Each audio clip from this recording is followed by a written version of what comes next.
Nazdar přátelé, vítám vás u nového videa, já jsem dneska úplně nemožný. Ležím v posteli, za hodinu mám být v práci a já jsem prostě furt ještě v podstatě v pyžamu a říkal jsem si dneska nic nebudu dělat, nic se mi nechce, tyjo. Natáčet video se mi taky vlastně vůbec nechtělo, ale jelikož mi Jose Jelínek, spasitel mého vlastně kanálu herního, poslal tip na zajímavou hru, která by mohla náš kanál velice obzvláštnit a dokonce by mohl říci, že tento díl bude takový speciál, tak jsem se donutil, že na chvilku s vámi strávím čas, než půjdu do té práce a snad vás to bude bavit a snad to bude bavit i mě, přátelé. Je to hra, která se prý ovládá hlasem. Přátelé, uznejte sami, to zní jako výzva. Tak pouštím si hru a jsem zvědavý, co mě čeká a co mě nemine. Tady musím aktualizovat nějaký program.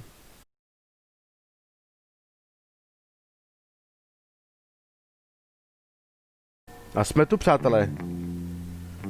Tak to by měla být hra, kterou budeme ovládat hlasem. Do begin, yeah. A jdeme na to, přátelé, máme tady level number 1, který jsem už, teda přiznám se, testoval jenom jestli funguje mikrofon. A fungoval, přátelé, tady vidíte nahoře. To už ovládám?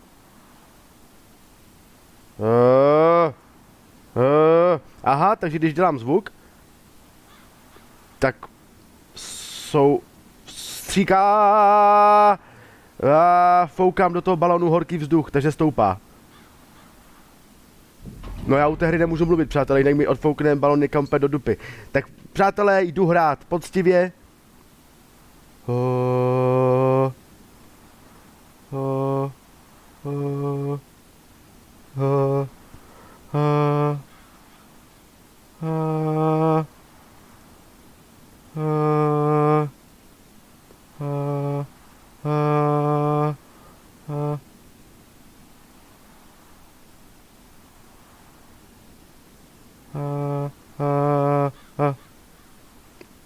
Přátelé, já jsem přistál a první level máme za sebou. Pravda je, že toto je třeba ideální hra pro lidi, kteří mají třeba zlomenou nohu a trpí v posteli sami a hekají bolestí. Ale musí hekat ve správných intervalech, no jinak by jim zase balon uletěl. Zkusme další level, kam se máme dostat? Sem se máme dostat, aha. Takže já musím přeletět.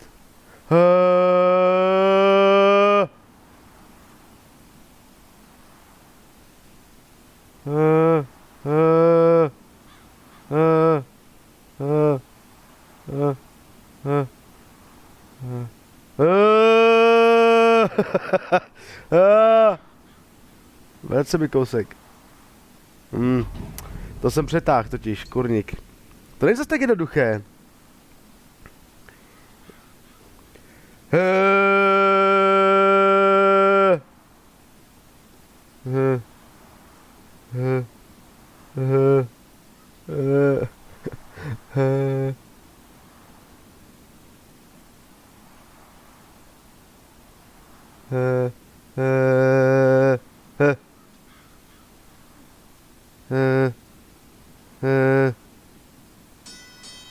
Jo! Já musím dál asi. Jo,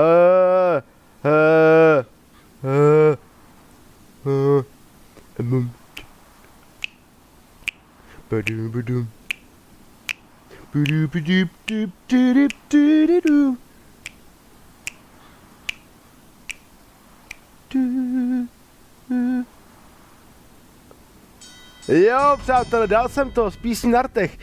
Tak pojďme zkusit další level s nějakou písničkou. Budu se broukat jako Scatman. Drop parcel here. I'm a Scatman. Yeah.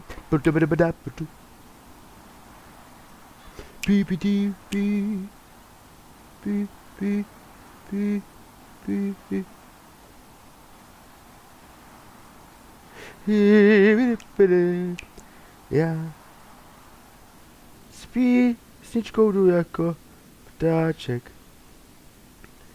Jak tam mám doletět, ale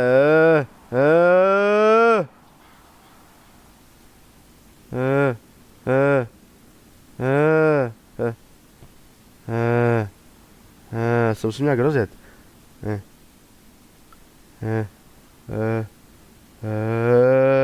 Musím couvnout hodně. Couvneme.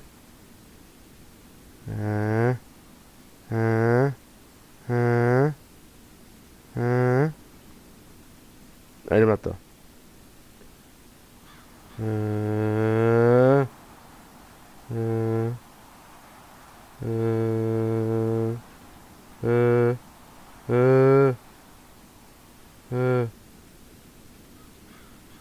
Tyjo, těsně. To musím přeletět. Takže chytíme vítr zpátky.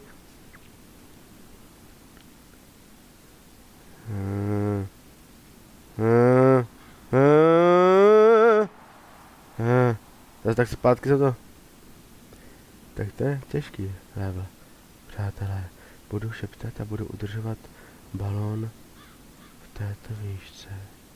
Protože ho takhle potřebuju nějak udržet. Vracíme zpátky. Já nevím jak vy, přátelé, ale já toto hru považuji za úplně úžasnou. Doufám, že vy taky.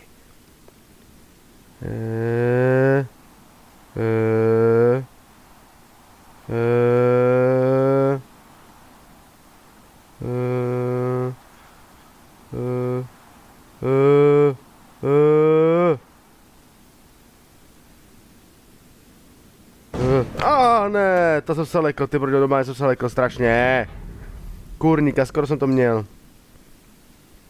Jak to mám dělat, na co je to dobrý, tak tam musím zastavit, tady to tak bliká. A já už jsem zletl.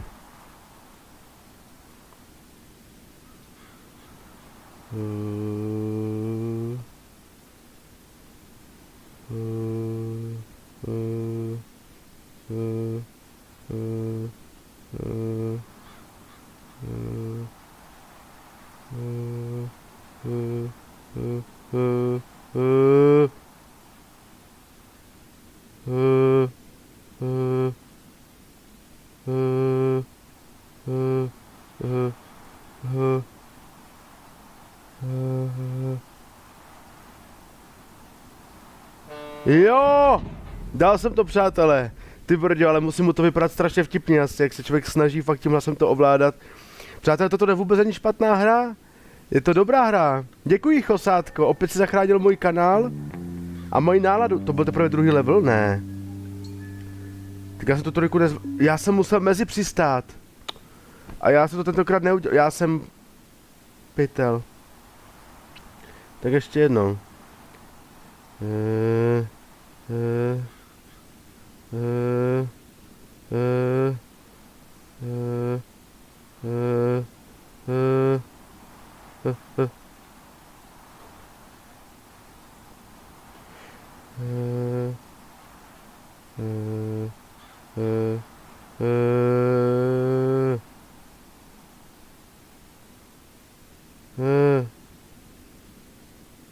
To se nepovedlo. Ach jo, tak se musím vrátit zpátky.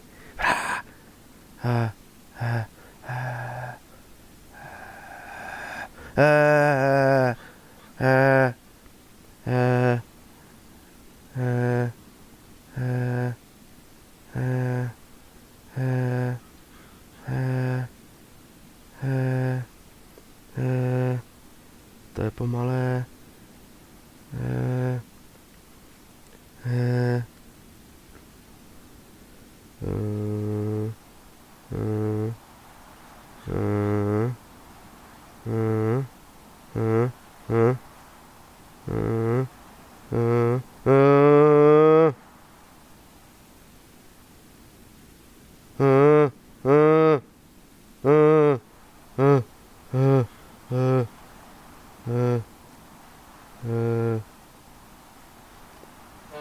Já mám pocit, jako bych normálně...